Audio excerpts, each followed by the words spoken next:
Tell him about the time we faced them. All right. Well, as I remember. At Avenger headquarters.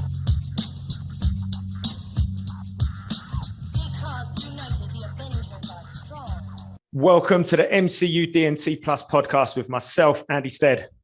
And I'm Jason Cutter. And I'm Jarian Gibson.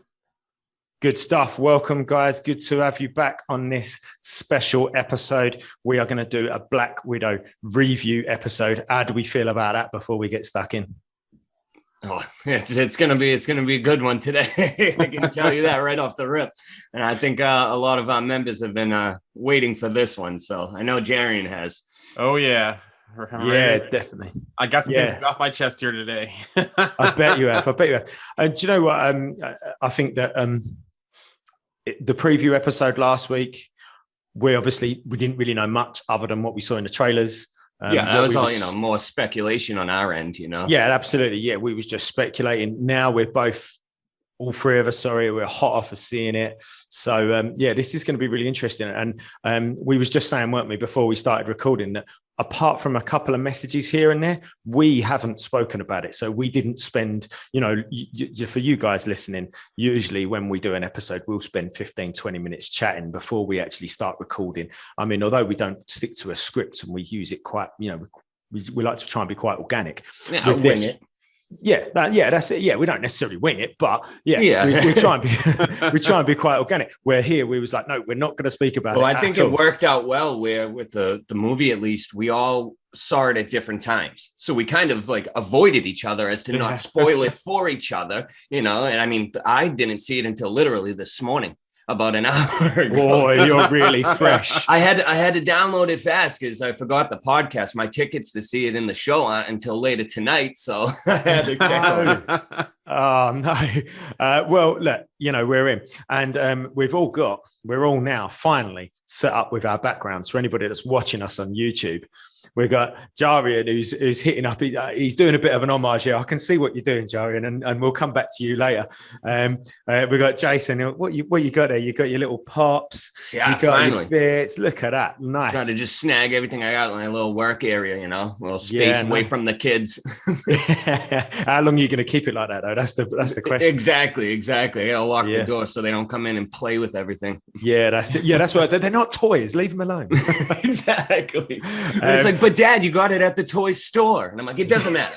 Don't touch them. They're Dad's toys. Leave them alone. Yeah. And I've got my backgrounds who have been kindly donated to me by favorite films. So, and they're also the people that have supplied our prize for our competition, which we'll come back to in our next episode, in our episode 4. So, anyway, let's get going, shall we? So, Black Widow review. I'm not going to go first. I'm going to sort of sit back. I want to go straight to Jarian because I know you was really excited for this movie. I know you've got some things that you enjoyed, and I know you've got some things that you hated. So I'm just going to just chuck it out to you. So go on, dive right in. Yep. Yeah, crack on. All right. So I like the movie. I enjoyed it. I thought it was a great passing of the torch from Natasha to Elena. For me, the stars of the movie were definitely Elena and Red Guardian. The middle of the movie kind of was like a low point for me. You got a little, lost my attention a little bit. Same with me on that. Yeah, but it picked up good for the end. It started off great. For me, it started off great. Going back to when they were kids, going back to when they were kind of doing like the Americans type, role of infiltrating in America and Ohio, seeing all that kind of stuff, the intro to Dreykov, all that was pretty good stuff. So I like how they kicked it off. The whole backstory of the widows and Dreykov throughout history with different Lord leaders and different events was a very big Winter Soldier vibe for me, we all thought that it was Winter Soldier vibe from the beginning. But I have a love-hate with Taskmaster in this film. And I'll start with the good. Okay, so the good, bad, and ugly of Taskmaster in this story. The good, I like the updates of the costume. That backpack was pretty cool, right? The sword came out of the backpack. The powers of Taskmaster, the fight of Taskmaster we didn't get to see as much Mimic. That's what I was just gonna say. Yeah, his fighting styles, you didn't really get to see him actually copying, within the fights. Very little on that end. So exactly, we saw some Natasha, we saw some Spider-Man, we saw some Captain America, we saw some Black Panther. Yeah, I'm not 100% sure who the sword was. I'm gonna lead towards Deadpool, because it can't be Clint's sword with Ronan because that's after this. So I'm wondering where the sword play came from. So the fighting things we did see, the updates to the costume, that was the good. The bad though was I think they went too techie. I always speculated all along that it was going to be some tech, because I even thought that the tech from Civil War with the countermeasures by Tony against Cap were going to be some tech in the movie. So I kind of figured that, but the too much tech was too bad. The ugly. We got no personality. We got no persona of Taskmaster. That's one of the that's parts. Because it wasn't Taskmaster. It wasn't Taskmaster. And I have no problem with Marvel doing a change up, making it Antonia Dreykov. It fit the story.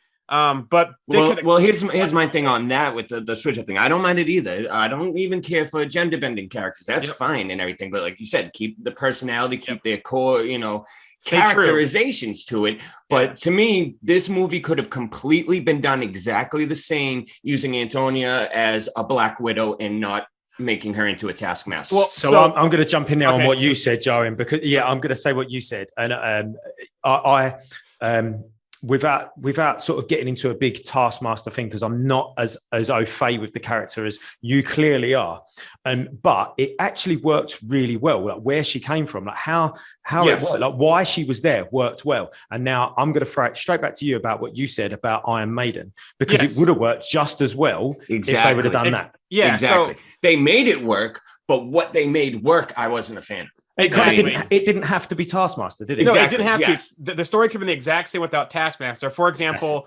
we had Melania in the story. We knew that we knew that she was Iron Maiden in the comics, right? We even saw the Iron Maiden mask in her little armory room in her house. Yeah, it was nice. There were two sitting there. And so the whole thing with Dreykov's daughter, they could have made her Iron Maiden 2.0. We know that, and I think it would have given her an even better story. Exactly. It would have been a better story. And taking Taskmaster out wouldn't have changed the story because, her face got messed up from the explosion. They could have put her in the Iron Maiden costume, the Iron Maiden mask. We know that in the comics, the Iron Maiden came close to killing Natasha at one point. So it would have been a formidable foe in the movie without wasting Taskmaster. Now, if they were bent on using Taskmaster, I have a better way they could have used Taskmaster in the story. For example, early on, we saw them escape Ohio and get to Cuba, and we first see Dreykov in the movie. They could have had Tony Masters right there with Dreykov, right? Yeah. Tony Masters could have been there. Yep. Tony Masters could have been right there with Dreykov and the Red Guardian.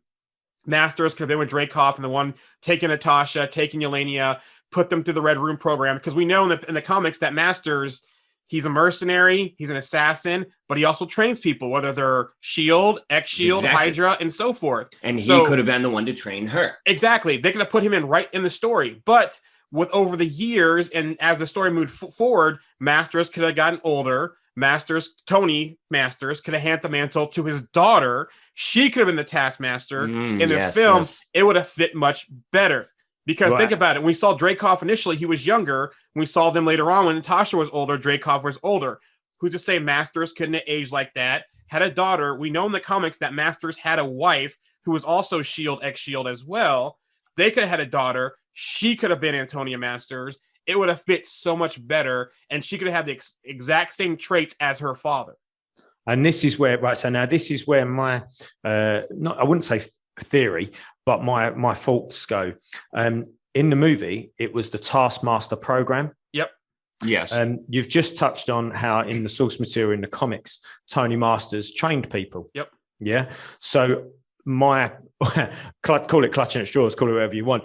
Call it trying to appease Taskmaster fans. But I'm wondering whether this was a Taskmaster program designed by Tony Masters. Well, that's what I think. That's what I think they were kind of hinting at. I mean, it does leave it open for a Tony Masters version of Taskmaster to show up later down the line. And maybe they used him or what they learned from him to create this program. And that's my that big boss they're building up down the line. But it's just. I mean, to me, it's kind of a waste. They could have done it in a better way. Exactly. I understand, they wanted it's Nat's movie, and I think they did an amazing job keeping it that. But this is that MCU villain problem that they have, where you don't need to make a bad villain to focus on the main hero. It's Iron Man 3 all over again. Iron Man 3, X-Men, Wolverine Origins, Deadpool, right? And if you rank those three misses by Marvel, where they brought these villains in, they nerfed them, as people say, to make the hero look better. Stop doing that, right? Yeah. Yes. Well, I mean, what was the article you had posted, Jan, that with from Feige there, where he literally said the reason they nerfed the Mandarin and couldn't use him is because it would have taken away focus off of Iron Man. Exactly. I mean, the reason it would have given the main hero more focus, exactly, and more of a story if they're up against a real solid, villain. A more formidable foe makes the hero look better, not a nerfed villain. And so you look they do it in the comics. Why can't they do it in the movies? And hopefully yes, I know I'm getting to one of those true fanboy type of attitudes right now, but I'm going to pull you both back in a minute. Please. and hopefully we do get a redemption for Taskmaster. We're getting the Mandarin redone with Shang-Chi. We got Deadpool redone. With this series. Yes, is a big one. But if you compare the Mandarin with Trevor, Deadpool, and X-Men Origins, and Taskmaster and Black Widow is the worst one for me with Taskmaster. I'm sorry, because, and I'll explain why. Iron Man 3 with the Mandarin, Trevor was an absolute killed that, right? Exactly. People call me a terrorist. I call myself a teacher. He actually, it was believable, right? Yep. He had the voice. They had the terror there. Until that twist came, you thought he was the Mandarin. Exactly. X-Men Origins with Wade Wilson, Deadpool. At least we got Wade Wilson for most of for part of that film. Yes, they sewed his mouth shut. And they nailed his character, his personality in the beginning there. Exactly. But Taskmaster, there's no persona there. And the biggest thing about Taskmaster for me is in the persona. If you read the comics or even watch like Avengers Assemble, where he's in there, the cartoon, or the Ultimate Spider-Man, those two are the best Taskman representations, because you see his thinking, his logic, his persona. It's like, okay, I'm going to counter him with Iron Fist, or I'm going to use Deadpool, or Captain America, or Spider-Man. You get his thinking, his strategy while he's fighting. We got none of that. Yes, we got the technology and the mask a little bit, but Taskmaster's personality is the best part of him besides his photogenic reflexes for me. Exactly. It's that balance of the perfect soldier with, the human side of him of, being a comedian almost, and it shows him working it out, like you said, in his head, and like, oh, I remember this punch would counteract because that's what, like you said, Iron Fist used on me. And that's who Taskmaster is. It's the memory and stuff. And like you said, that's also too where they went overboard with the technology and everything on that end. So, they could have made anyone Taskmaster. It could have been Rick Mason, who was the tech guy of the movie. It could have been Antonio like they did. It could have been another Widow. It could have been Taskmaster himself. As long as that personality, that persona there, that strategic portion of Taskmaster, I would have been fine with whoever it was. And for those of you who don't know a lot of Taskmaster, if you want to see truly what Taskmaster is, if you have Marvel Unlimited, go read the last series on Taskmaster, right? And if you read the issue with his fight with Hyperion, or the fight versus Okoye and the Royal Guard from Wakanda, but even the end of that series, the way he just like, I'm out, and what he says, that is classic Taskmaster. And for me, this was a big miss. Exactly. That's what I think. That's one of the best examples you could have given. I mean, especially the fight with Hyperion. I mean, he's fighting basically Superman. And this is immortal here. So he's on his deathbed, cracking jokes as he's pulling grenades out of his back. Like, I mean, it's just, that is Taskmaster, and that's what I wanted to see. And even if it wasn't Tony Masters, even if it was still Antonio, whatever, the personality, give her that personality. And I think even, using Antonio, having, the Budapest backstory and stuff, that would have made those, one-liners and stuff a lot better So I think the point is that we're not overly fussed. I say we're, you guys in particular, and you're not alone. But Taskmaster fans weren't necessarily overly bothered by the fact that it wasn't Tony Masters. They were more bothered about the lack of personality that came with the role. And with the character itself. Now if you can then look at the other side of that and say, well, actually, because it didn't, the Taskmaster or that Taskmaster didn't come with that personality, they could have just gone, let's not make Taskmaster and make somebody different. Iron Maiden. Black Iron Maiden. Exactly, and it would have been, and given the exact same backstory could have been there for Antonio Dreykov. She could have been Iron Maiden and it wouldn't have made a blind bit of difference. So now why did they include Taskmaster or that costume at least? Is it visual? Was it to do with, does it, can we make it look good? Is there somebody flash for Natasha, for Elena, for Red Guardian, for whoever to fight? Is there a visually appealing villain in this movie? That's probably the reason that they went down as to why they've included that. Because, they look, as you quite rightly said, Jarian, they look fantastic. Yeah, I love the costume. But really nice. I also think Iron it's Maiden, too... They could have made Taskmaster is he has a cult following type of thing. He's not actually a popular villain in sense of selling, and making money off of, covers and his own titles and stuff. But so I think they thought it wouldn't matter if they switch him up because, he's like Andy, like you said, it's a visual thing. People will see it and know Taskmaster and they'll enjoy that. And you say about selling covers and things like that, Jason. But I tell you what, I bet that sold some toys. Oh, absolutely. Yeah. I bet. I've got one. I've got the mask, the new mask. Yeah, I got one right here. I got a shirt right here on. What's he got? Well, you've got the shirt. I've got the pop. Look, what we got, there you go. So we've all, but it's a cool. It's a cool toy, isn't it? So is it a marketing thing? But anyway, listen, because we've chatted for about 10 minutes about Taskmaster. But two last things, real quick. Go on. So one, they could have made Iron Maiden the same visually stunning as Taskmaster, right? If you a costume that we see, the new updates, that could have been Iron Maiden. She had a hood, she had a mask. Yeah, it could have been Iron Maiden easily. Yeah. Two.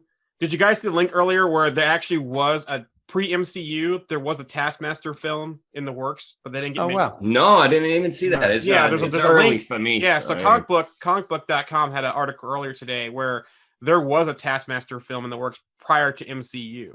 And that film would have been the personality of Wade Wilson, Deadpool, but along the lines of Punisher and Blade. That would have been the perfect movie for Taskmaster. Yeah, and so, I agree with that. So I hope at some point Marvel's MCU sees the error of its ways. Enough people give feedback to where they say, okay, we're gonna do another movie here. Maybe at the end of maybe the program lives on. Maybe the helmet they found, because the helmet was left there, so Ross could have grabbed the helmet.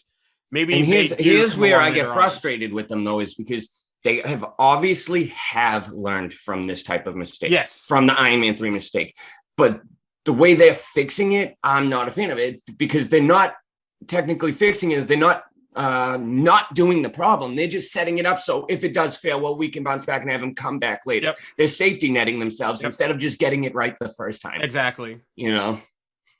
And so hopefully, and if anyone from Kevin Feige or MCU or Marvel's listening, stop doing this. Please. Having a very big villain is not going to take away from the hero. Look at Thanos, for example. Look at Winter Soldier. None of those things took away from Captain America or the Avengers. None of that took away. You had a great villain. You didn't nerf him. It added to the story. It made the story better. It made the stakes higher. Stop messing with villains. Thank you. I like your thank you. I thought you know what, for a minute, you scratched your neck. So for anybody that's not watching, Jarian scratched his neck. I thought he was just going to take his headphones off and walk off. Mic drop it. Yeah. Honestly, I thought you was just going to go, right, that's it, I'm done. I'm out. Okay, good. Do you know what? I think we addressed the elephant in the room there. Yeah, I got that out the way. Right, okay, now. I feel better. Yeah, good. I thought you might.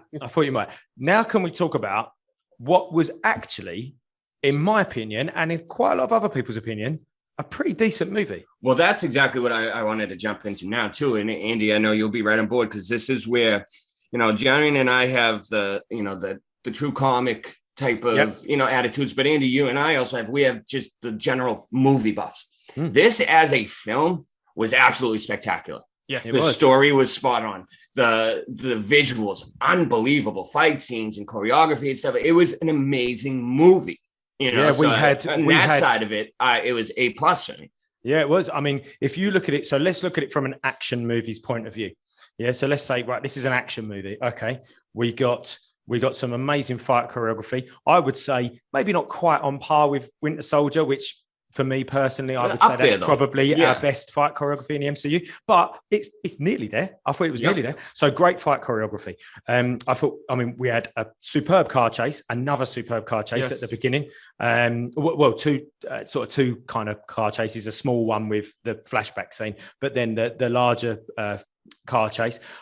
Actually, going back to fight scenes in the apartment, when they first meet up, when Natasha and Elena first meet up. I mean, tell me that you didn't get Jason Bourne vibes absolutely with that fight. That was just incredible. What a great fight. Absolutely brilliant. So great fight scenes, car chase, prison break. Okay, I was explosions. Great sort of CGI sort of effects at the end. Not even just visually, story wise too. I mean, we got not only the double backstab, the triple backstab. They threw like that. That's hard to do. Nice. That was great. We had we had the sort of stunning sort of CGI visuals at the end. And it tied up loose ends as well. It did. It moved the story of MCU as a whole and filled in some gaps for us. So you can't really complain in that aspect. I don't think it really moved the story forward for me. It was more of a gap filler. That's what I meant. It's yet to be seen what it's going to do for the MCU besides the whole end credit scene. Everything else, I enjoyed the movie. It probably was not one of my top MCU movies, but I enjoyed the movie. It did give me a Jason Bourne, James Bond, Winter Soldier vibe, spy movie the whole time through, especially the triple cross at the end and the whole, the plan that only two of them knew about, that was great. I mean, the whole thing was very Bond. Very Bond, was very Mission Impossible. I mean, the whole thing with Mission Impossible, with the agent, Agent Mason, he was kind of like he was almost like the Q or like the Felix of James Bond. That person who's the insider. She's built up contacts with these people over in the past, and she's got safe houses and she's got people to go to when she's in trouble. Really like that. I really like that part of it. It's almost like it was almost like Tony Stark in a way without having the full Tony Stark, kind of thing. Cause he had the ways of getting them out of things, the kind of money, the transportation, that kind of stuff. So it was almost like a Tony Stark-ish role, but without having Tony Stark at all. I kind of see what you're saying. Get him out of trouble quite a lot. But for me though, back to the whole, the story and moving forward and that kind of stuff, this movie would have much bigger impact if they released it earlier. I feel it's a few years. Well, what do you mean? Like released it earlier, like within the year, like the airing date, or like in the MCU's timeline? In the MCU like if they released it in real time. Exactly. So, for example, if this movie would have came out around the same time as Black Panther and Spider-Man: Homecoming, it would have been a lot better for me. I agree. I kind of think it should have been released. In that gap. Or for me, a better way they could have done it is make the whole story during the events after Infinity War, right? Because the snap happened, there's a power vacuum, right? That's when Dreykov kind of reemerges and using widows to do things all over the world. Well, that's exactly, because that's what it seems like they're going with the rest of the universe, is that all these villains are using that power suck. Exactly. Well, that seems to be where Val kind of maybe stepped up in that 5 years. I mean, so that would have saying that. So that would have been a great time to say after Infinity War, why Hawkeye's going Ronin.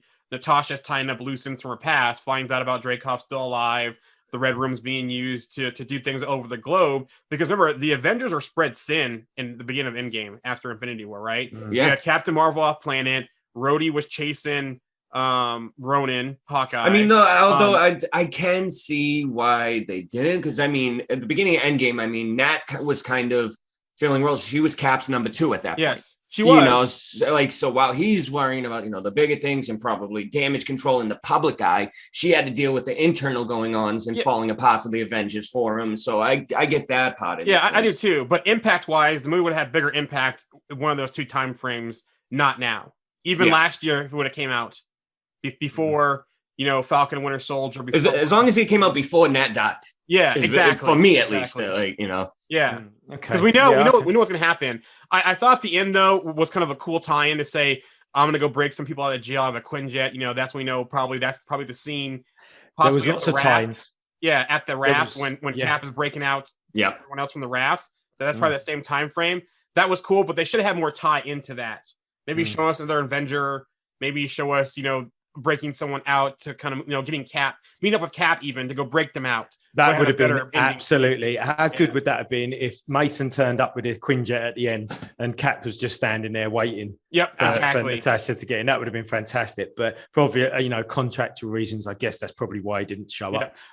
But I really enjoyed all those little tiny tie-ins. There was tie-ins all over the movie. They were just everywhere. It was just like they just keep reminding you that this is part of this larger universe, and although we're coming back down, but that's what they should do with the movie. Yeah, of course it is. Yeah, of course, because like Jarian said, it doesn't necessarily push the entire storyline of the universe forward. So a movie like this is perfect for tossing those in. Yeah, and just knits it together. It just knits it together. It's not necessarily moving it on. It's just knitting it together. Perfectly said. Yeah. And talking about moving it on, I kind of just typed this out in a response to somebody on our page earlier on, and noticed that the movie's called Black Widow and not Natasha Romanoff.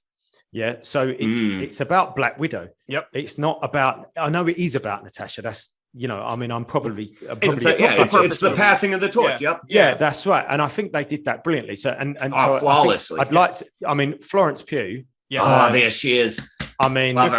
How good was she through the entire movie?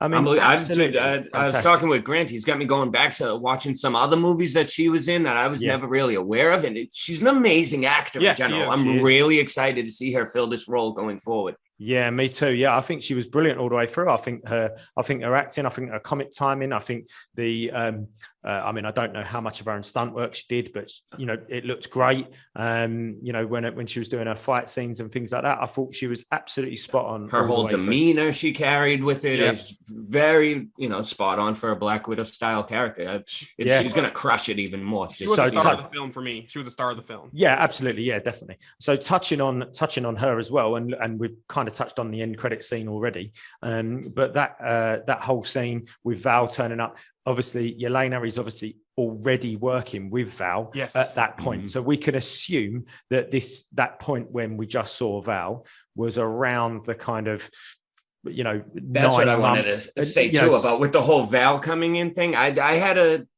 kind of theory idea, going back with the way, Black Widows kept getting pushed back and stuff. I think this was supposed to be the first time we saw Val. It was. Not, you know what confirmed. I mean? Like, so. Yeah, that's confirmed. Yeah, it was. But. Yeah, it was. That is what it is. But so obviously that ties in with her appearance in Falcon and Winter Soldier. So she's obviously already got Yelena on board when she goes to see John Walker. Yep. So is he the second person that's coming into her team? Is this the start of her building her team? What team is it? Are we talking, we've got to be talking Thunderbolts or Dark Avengers. Is Yelena going to be going after Clint in Hawkeye? Yep. So apparently it is confirmed that she's showing up. I didn't look into that. I didn't hear that. No, neither did I. Somebody did say that to me on the group the other day, and I was like, "Oh, okay, I must go and have a look." But I didn't have a look. It does fit. I mean, now is she going to go after Hawkeye in the Hawkeye TV series? And is she going to have altercations with Kate Bishop? Where's that going to go? That's going to be interesting to see when she turns up next. And if I should imagine, obviously, Clint is going to have to kind of talk her down and explain to her, okay, I wasn't really responsible for Nat's death. This is what happened. Yeah. So that'd be an interesting conversation. I can see their personalities. I wonder if really, knowing how close Nat and Clint were, and also how close Nat and Elena were, I wonder if they're going to be aware of each other. if Elena's going to know how close Clint was, and maybe that's why she's like, how could you let this do this? You're supposed to be her, best friend. Like, why did you let that happen? Yeah, maybe. I mean, I think she seemed a little bit ignorant to it all. Yeah, well, yeah, apprehensive, but also apprehensive to go after Hawkeye. But I also think she seemed ignorant to Natasha and Clint's relationship, because what are they?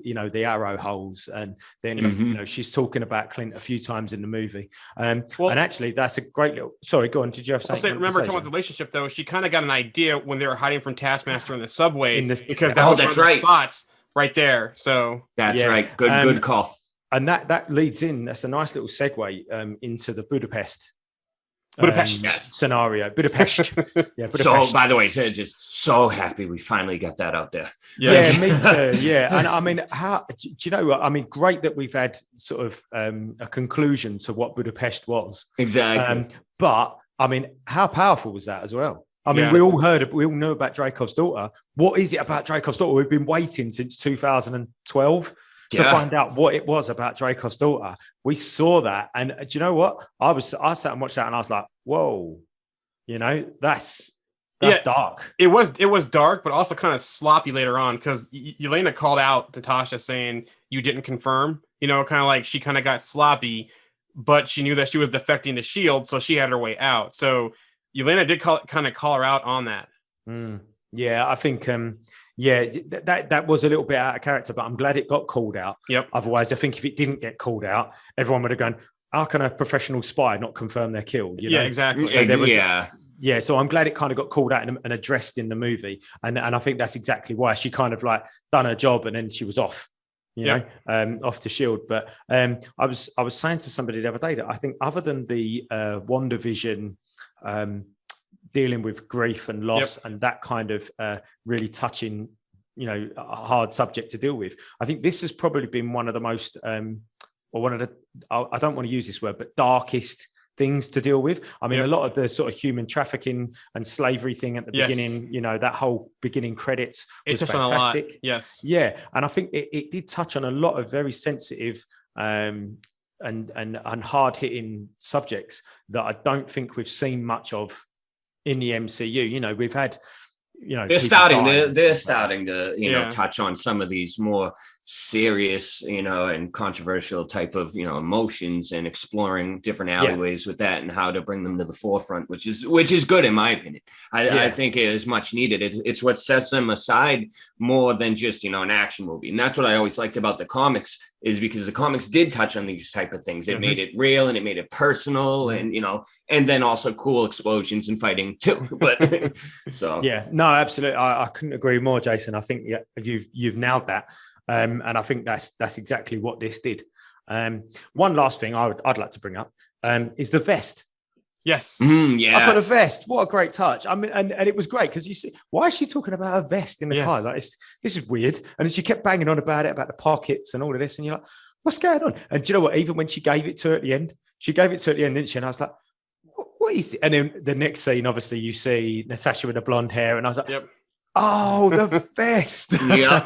And then I had the same train of thought. I was like, what is she rambling on about this for? And then I saw that and I'm like, there you go. And it ties in Infinity War and Endgame, and so that vest had sentimental value. It was the first thing she bought as a person with free will. Exactly. Yeah.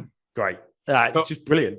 I really like that. I tell you what, while talking about the free will thing, I'd like to touch on that whole mind control thing and all of that, because I'd like to see if you guys can shed any light on it from the source material, as to say whether that was kind of part of the story in the comics or in any of the source material, that there was mind control going on with the Red Room.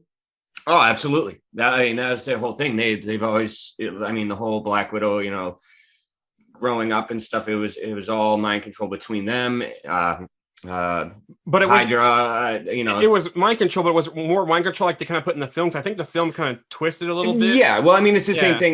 Because it's, obviously it's the future now too, so it's more technology type of, scientists type of mind control. Where back then it was literally like, we'll go follow this, and like Winter Soldier. Yes, That's yes. what I'm saying, yes. That's what I was getting at. Was the Red Room in the source material this kind of like old version of, you know, holding the eyes open and getting them to watch That's Yes. exactly films? yes. More manipulation that way. Yes, But- manipulation in that yeah. way, or was it done via a injection or it was more of the old school manipulation type of scenarios. But I do like the twist they put it and the way they put it, saying, you know, Natasha was the one that got away, so they had to safeguard it from happening again, which they did, because you saw that one scene, and this stood out for the movie. No matter if they were after Natasha or with Natasha, she was always trying to save a life, and when a life got taken, it impacted her. Think about the initial chase with when they're in the house, and then the widow's coming after her, and she's trying to like, don't fall, trying to help her, and then she falls. Natasha's reaction, but then when the widow's on the ground, Natasha still goes to help, tries to help her. You know what I mean? So that whole thing. That's one of the reasons why I've always loved Black Widow as a character. I mean, even in the comics, you know, she was always this cold, calculated thing, but every incident, it would have, like you said, it affect her, you know, personally and stuff. And they always had a brilliant way of showing that, and it balanced her character out beautifully. Yeah, like honestly, she didn't have to save all those widows either. She could have just blown everything up and then been done with it, and you know, moved on. But she made sure she saved the ladies, the other widows. She made sure she saved Jacob's daughter, set her free. So you know, I like that thing with Natasha that they've even done in the MCU. But I do wish they showed a little more Hawkeye. I wish they would have done more on the lines of Earth's Mightiest Heroes. That whole rivalry, them after each other, counter spy type thing. Yeah, that would have been good. Yeah, that would have been really good. I wish they would have brought that into this film and done more Hawkeye, but you know. Yeah, there could have been a nice little, it wouldn't have had to have been a great deal, but just a nice little to-in and throw-in of them two. Yeah, that would have been nice, actually. That's a good shout. There's one more thing I want to talk about, Elena, and I've got one more subject that I want to pose to you guys and get you guys to talk about a little bit more. But the last thing about Elena, and I think Jason said something earlier, but the whole superhero landing thing. And I just thought that was hilarious. You know, when she's first describing it in the shop, she's in the shop, she goes, "Why do you do this thing with your hair?" And she's like, "What thing?" She's like flicking her hair back. And I was like, "That's brilliant." And I thought that was really funny. I mean, the whole superhero landing thing. And that's become such a running gag within the MCU now, you know. So it was really cool they threw that in there. Superhero landing. Exactly. You know, and with Bucky finally pulling it off in the Falcon Winter Soldier, Yeah, that's it. So I think that was a really cool little touch. But yeah, so the last thing I think real quick though. The one thing before you go, I really want to touch on David Harbour and Red Guardian. That was going to be my thing. That was going to be my thing. So I was going to say, let's talk about Red Guardian. That was all I was going to say. Let's talk about Red Guardian. He absolutely, another shining star of the film. And he really thought they were a family. Yes, they were a fake family, but he saw them as his family, right? Exactly. There was no gray area for him. Yep. You know, he cared for them as if they were literally his own.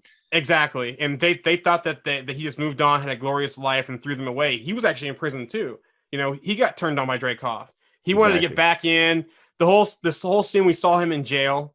And he's just arm wrestling people one after another. Well, that's what I loved about the way they did his character. I mean, he was such a perfect version of, you know, like an ultimate type of soldier, and that, and seriousness and getting the task done and stuff. But also, too, he played a great, almost comedic relief type of character as well. It was a perfect balance for him. And I loved the way they did that. I like the way you saw his development from the flashback scene when he was like very switched on, very professional, you know, very focused on his task. And then obviously what 21 years in prison had done to him, that had just broken him. He was almost like a homeless, drunk, overweight, you know, but just still with a little bit of super soldier serum in him. You know, he'd been rusty from fighting, arm wrestling, you know, thugs in. And I love how they didn't nerf him though. Nope. You know, they still kept it, you know, his strength and his abilities and stuff. Yeah, sure, he might have been rusty, whatever, but they didn't take it away from him and rely too much on the comedy. Do you guys think, because I've seen a couple of comments on our group, that he wasn't given enough to do? Do you agree that he wasn't given enough to do, or do you think it was a nice balance? You know, that he wasn't too much of a focus? I think it's tough because, you know, we griped about the whole, you know, you can't, you know, nerf a villain to make the star shine type of thing. But in this case, I think that would have taken away from Elena and Black Widow a little bit, you know, so I think he had a great balance in the movie. But yeah, he did. I thought he had impact, right? that's what you want to see is impact. Exactly. And It his meant scenes, something. He had impact, especially when he kept having the whole ties to the Winter Guard. You know, we hear Crimson Domino's name. The arm wrestle guy he broke, I think that was supposed to be Ursa Major, I think. That's what, at least that's what I I thought too. Yeah, so they had those tidbits in the Winter Guard. I would love to see some kind of Disney Plus series on the Winter Guard. That'd be fun. I think it'd be great. My question though is that, and Jason and I were talking about this before in our chat group, is Taskmaster's shield, was that Red Guardian's shield? Like when Red Guardian got in prison, did Dreykov give no, it's I mean, well, going off of the comics. The comics, no, but MCU wise. That might in the MCU, because I know in the comics, Taskmaster made his own shield. Yep. You know, he did everything himself. He stole the energy thing, pretty much 3D printed it from what he stole from Shield. And you know, and I was actually saying that's one of the things I loved about Taskmaster, is because it showed how amazing he was. He didn't have a vibranium shield like Cap, so it didn't have the, you know, reflective properties and this and that. So he had to work extra hard to be able to mimic it, you know. Okay, so I suppose maybe time will tell, or it might be an unanswered question. It might well be an unanswered question. Another scene too with Red Guardian was when they were at Millennia's house, and Elena goes in the room to be by herself. Red Guardian comes in and he's singing that song to kind of calm her down, you know, to kind of break, you know, build that bridge back with her. American Pie. So those scenes were great. And the fact that he didn't get an earpiece or was on the plan at the end, that cracked me up too. Because he's talking, you know, first he thinks Black Widow or Natasha next to him in the cell. So he's talking, pouring his heart out to her. Ends up, they did the whole face mask trick thing between Melania and Natasha. Then he thinks that Natasha or Elena, one of the two, is on the earpiece. So he's pouring his heart out again. But nope, he has no earpiece. Guy cannot catch a break. But he had so much great impact in this film. Yeah, I agree. I really liked him. I thought it was really good. In fact, I really liked all the characters in the movie. I thought all the act. I thought the acting was good. And do you know what? I'm not even really a Ray Winstone fan, but I thought he was done really well. And like a mafia type boss, he came off. Yeah, definitely. And those vibe, the little piece at the end with the triple cross that Jason was talking about. I really liked it. From my point of view as a British guy, it gave me a little bit of Guy Ritchie, Snatch, Lock, Stock, those kind of very good shout. Those little flashbacks to something that's been done, and then it comes back, and the villain's like, "Oh, wait," or not the villain, but just anybody. He's like, "Oh, wait, what's going on?" And then it keeps flashing. I kind of like that, and then maybe I was being forced to feel that or sense that because of Ray Winston and. I think it's spot on with that. I mean, I didn't really realize it in my head. I didn't make the connection, but I definitely had those feelings watching that as well. You know, that was a good call. I like that. Yeah. So as much as there was, Mission Impossible, James Bond kind of vibes as well, I think maybe because of Winstone, get those same Lock, Stock, Snatch. Kind of vibes as well. But I mean, look, have you got anything else you want to talk about? Well, I mean, I think we should just throw in, before we end this up, the rumors about the Black Widow too. Any of you guys hear anything new on that? I was reading some few things this morning, but like I said, it's been an early morning for me. But so I think it would be great to see, maybe a second one. I don't know how they would do it, if it would have to be another flashback. So it'd be interesting. It has to be Elena focused. Maybe her. What happened after the events of Val at the grave, or, what she's been doing, since seems like she has that already team up relationship with Val already. So it has to be more Elena focused. And I wouldn't hate that. I would like that. Could that be in the blip? Could that be the 5 years? It could be too. Yeah. And to be honest, I think that would be a great direction to go in, where, you keep the same title, but have it focused on a new character. Yes. Exactly what they're doing with Sam Wilson with Cap.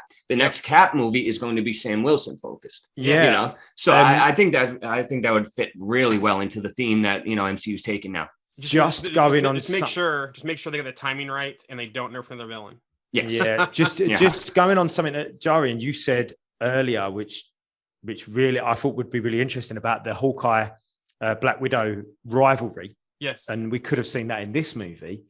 Could we see a Yelena Kate Bishop rivalry as Black Widow 2? Send that, absolutely. Oh, I just thought that. Just a good idea. Together. Yeah, I know. That's what I was just thinking. Marvel, please give Andy a job. Give us all one. Yeah, we'll all Right. take one. Yeah, not just me.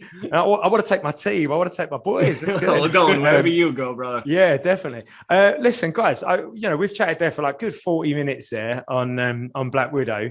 And, I think actually, Jarian, you said it well there. We've got the good, the bad, and the ugly. And I think we can do that with any movie, really. I think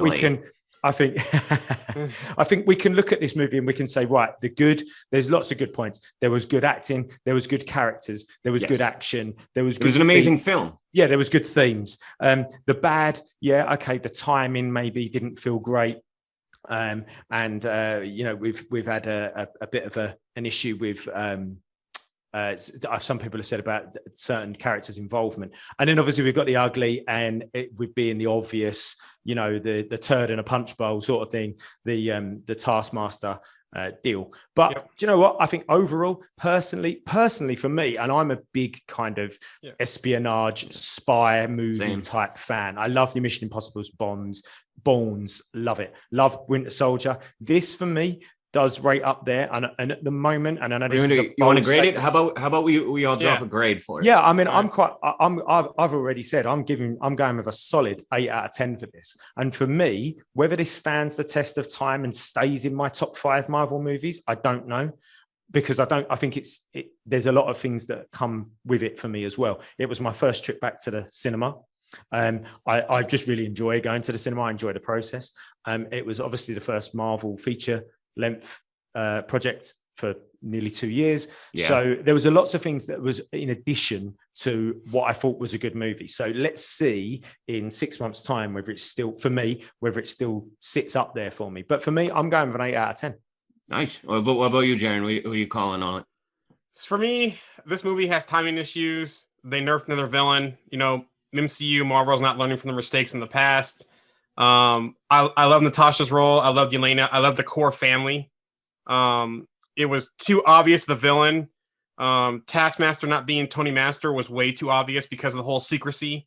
They didn't show any persona at all. It was just the mask and the fighting. Yep. I felt they gave away too many fighting scenes in the trailers. Natasha being the main strong female in the MCU, and even phase 1, I think the only female as part of the team, I'll give it a 7.